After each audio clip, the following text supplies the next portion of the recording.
নমস্কার বন্ধুরা, সবাই কেমন আছেন? আমি মৃণাল কান্তি চৌধুরী। আপনারা আমাকে নীল নামে চেনেন। আজকে ভিডিওর শুরুতেই একটা প্রশ্ন রাখি আপনাদের কাছে। কখনো কি আপনার মনে হয়েছে আপনি নিজের মূল্য হারাচ্ছেন?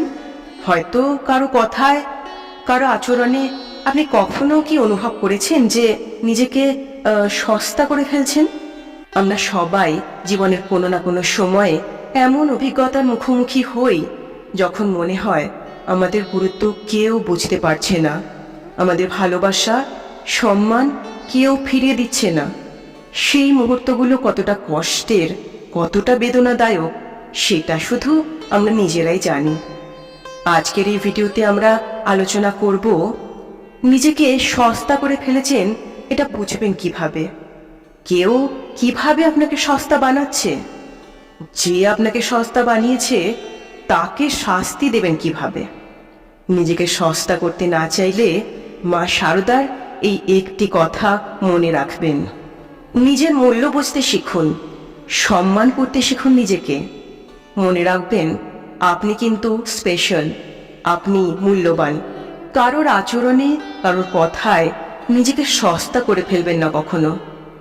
এই ভিডিওটি দেখতে থাকুন এবং আমাদের সাথে থাকুন আমাদের এই যাত্রায়, যেখানে আমরা একসাথে শিখব কিভাবে নিজেকে ভালোবাসতে হয়, সম্মান করতে হয়। নিজেকে সস্তা করে ফেলেছেন বুঝবেন কিভাবে? সময় আর সম্পর্ক জীবনের এই দুই মূর্তিমান সঙ্গী কখনো কখনো এমন মুহূর্ত নিয়ে আসে যেখানে আমরা নিজের অজান্তেই নিজের মূল্য কমিয়ে ফেলি। হয়তো আপনি প্রতিনিয়ত অন্যের জন্য কিছু না কিছু করে যাচ্ছেন, অথচ তার প্রতিদানে পান শুধুমাত্র অবজ্ঞা। কখনো বা সম্পর্কের লালসায় নিজের আত্মসম্মান বিসর্জন দিয়েছেন।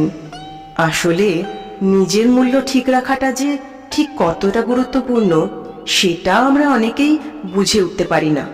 কেউ আপনাকে সস্তা বানাচ্ছে কিভাবে?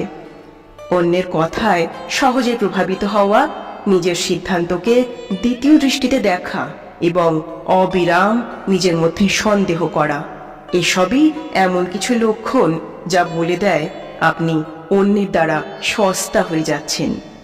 যিনি আপনাকে অবজ্ঞা করছেন তিনি বারবার আপনার সীমাবদ্ধতাগুলো দেখিয়ে আপনাকে ছোট করতে চাইছেন, এবং আপনি যখন বারবার তার কথায় নিজের উপর বিশ্বাস হারাচ্ছেন তখনই আপনি নিজের মূল্য কমিয়ে ফেলছেন। যে আপনাকে সস্তা বানিয়েছে তাকে শাস্তি দেবেন কিভাবে? কিন্তু সেই ব্যক্তিকে শাস্তি দেওয়া কি উচিত?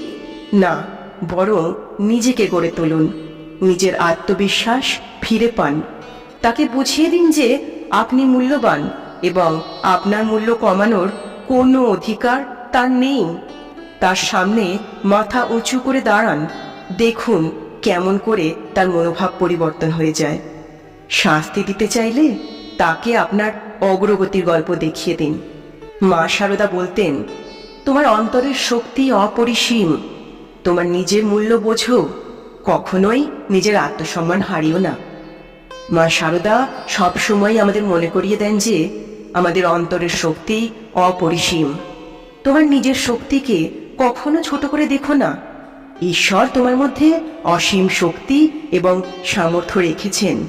এই শক্তি আমাদের মানসিক ও শারীরিক সকল বাধা পেরিয়ে যেতে সাহায্য করে। মা শারদা আমাদের শিখিয়েছেন যে ঈশ্বরের মূল্য বোঝা খুবই গুরুত্বপূর্ণ। যখন তোমরা নিজের মূল্য বুঝতে পারবে তখনই অন্যের দ্বারা প্রভাবিত হওয়া থেকে নিজেকে রক্ষা করতে পারবে। তুমি যেমন আছো তেমনটাই মূল্যবান।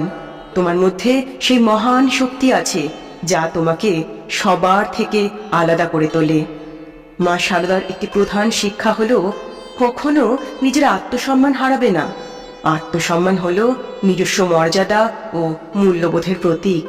যখন আমরা আত্মসম্মান হারাই তখনই আমাদের মানসিক ও আধ্যাত্মিক শক্তি দুর্বল হয়ে যায়। তোমার আত্মসম্মান রক্ষা করো, তা না হলে তুমি নিজেই নিজের ক্ষতি করে ফেলবে। নিজেকে সস্তা করতে না চাইলে কি কি মনে রাখতে হবে? আপনি যেমন আছেন তাইতে আপনি মূল্যবান। আপনার নিজস্বতা কখনো হারাতে দেবেন না। আপনার সকল সীমাবদ্ধতা, আপনার পরিচয়, এগুলোকে কখনোই উপেক্ষা করবেন না। অন্যের কথায় নয়, নিজের বুদ্ধিতে ও অভিজ্ঞতায় ভিত্তি করে সিদ্ধান্ত নিন। নিজের মনের কথা শুনুন, নিজের প্রতি বিশ্বাসী থাকুন। কোনো পরিস্থিতিতেই নিজের আত্মসম্মান বিসর্জন দেবেন না। প্রতিটি সম্পর্কের মধ্যে একটি সীমারেখা থাকা খুব জরুরি। তা না হলে আপনি সহজেই সস্তা হয়ে যাবেন সবার কাছে। আপনার সুখ, আপনার সন্তুষ্টি আপনার নিজের হাতেই রাখুন, অন্য কারোর উপর নির্ভর করবেন না। কাঁদতে হলে কাঁদুন, কিন্তু কখনো নিজের মূল্য কমাবেন না। শ্রী রামকৃষ্ণদেবের জীবন ও শিক্ষায় আত্মমর্যাদার গুরুত্ব কিন্তু খুবই স্পষ্ট। তিনি সবসময় বলতেন, নিজেকে চেন, ঈশ্বরের মধ্যে নিজের অস্তিত্ব খুঁজে দেখ। যখন আপনি ঈশ্বরের অস্তিত্ব আপনার মধ্যে অনুভব করতে পারবেন, তখন আপনি নিজের মূল্য সম্পর্কে নিশ্চিত হবেন এবং অন্যের দ্বারা প্রভাবিত হওয়ার সম্ভাবনাও কমবে। তিনি বলতেন, ওরে, তোর ভিতরেই সেই মহাশক্তি লুকিয়ে আছে। তোর নিজের আত্মাকে চেনার চেষ্টা কর। একবার যদি নিজের আত্মার মহিমা অনুভব করতে পারিস, তবে আর কখনোই কেউ তোকে ছোট করতে পারবে না রে। মা সারদা দেবী সব সময় মানুষের আত্মসম্মান ও আত্মমর্যাদার কথা বলতেন। তিনি বলেন, নিজের শক্তিকে ছোট করে দেখবে না, তোমার অন্তরের শক্তি অপরিসীম। যদি তুমি নিজেকে অপমানিত মনে করো, তবে জেনে রাখো তুমি নিজেই নিজের আত্মাকে অবমাননা করছো। ঈশ্বরের সন্তান হিসেবে তোমার অসীম শক্তি আছে। স্বামী সর্বপ্রিয়ানন্দজি মহারাজ এই বিষয়ে বলেন, আমরা সবাই ঈশ্বরের অংশ এবং আমাদের মধ্যে ঈশ্বরের শক্তি বিদ্যমান। যখন আমরা এই শক্তিকে বুঝতে পারি এবং আত্মস্থ করতে পারি, তখন আমরা আমাদের মূল্য সম্পর্কে সচেতন হয়ে উঠি। অন্যের দ্বারা প্রভাবিত হওয়া বা সস্তা হয়ে যাওয়া তখন কিন্তু আর সম্ভব হয় না। আমাদের মনের উপর নিয়ন্ত্রণ আনা এবং নিজের মধ্যে থাকা ঈশ্বরের শক্তি ও জ্ঞানের উপর নির্ভর করে জীবনযাপন করাই আমাদের জীবনের প্রকৃত লক্ষ্য হওয়া উচিত। শ্রী রামকৃষ্ণদেব, মা সারদা এবং স্বামী সর্বপ্রিয়ানন্দজির সকল শিক্ষায় আত্মপরিচয়ের গুরুত্ব বিশেষভাবে উল্লেখ করা হয়েছে। যখন আপনি নিজের প্রকৃত সত্তাকে বুঝতে পারবেন এবং আত্মার গভীরতা অনুভব করতে পারবেন, তখনই আপনার অন্যের দ্বারা প্রভাবিত হওয়া বা সস্তা হয়ে যাওয়ার সম্ভাবনা কমে যাবে। নিজের প্রতি বিশ্বাস রাখা এবং নিজের শক্তিকে সঠিকভাবে ব্যবহার করা খুবই দরকার। মা সারদা দেবী বলেছিলেন, তোমার শক্তিকে ছোট করে দেখো না। এই শক্তি আমাদের নিজেদের মূল্য সম্পর্কে সচেতন হতে সাহায্য করে। নিজের প্রতি সম্মান রাখো, নিজের সীমাবদ্ধতাকে গ্রহণ করো এবং কখনোই অন্যের দ্বারা প্রভাবিত হয়েও না। শ্রী রামকৃষ্ণদেব বলেছেন, তোমার ভিতরে সেই মহাশক্তি লুকিয়ে আছে। এই কথাটি আমাদের মনে করিয়ে দেয় যে আমরা ঈশ্বরের অংশ এবং আমাদের মূল্য অপরিসীম। আজকে এইটুকুই, আবার নেক্সট ভিডিওতে দেখা হচ্ছে। সবাই খুব ভালো থাকবেন, সুস্থ থাকবেন। নমস্কার।